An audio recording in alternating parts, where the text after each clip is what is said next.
UGT demana fets i no només paraules. El secretari general del sindicat, Rafael Recuenco, recorda que durant tot l'any passat han intentat que el Consell es tinguera en compte a l'hora de posar en marxa les polítiques d'ocupació, però que ha sigut impossible. El vicepresident econòmic del Consell, Gerardo Camps, per contra, assegura que en un termini màxim de 15 dies començaran els contactes.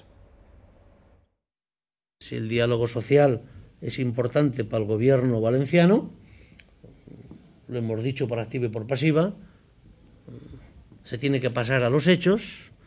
En el ejercicio que cerramos del 2007 le hemos venido reclamando al gobierno una y otra vez que convoque a las organizaciones sindicales y a los empresarios. No ha sido posible en el 2007.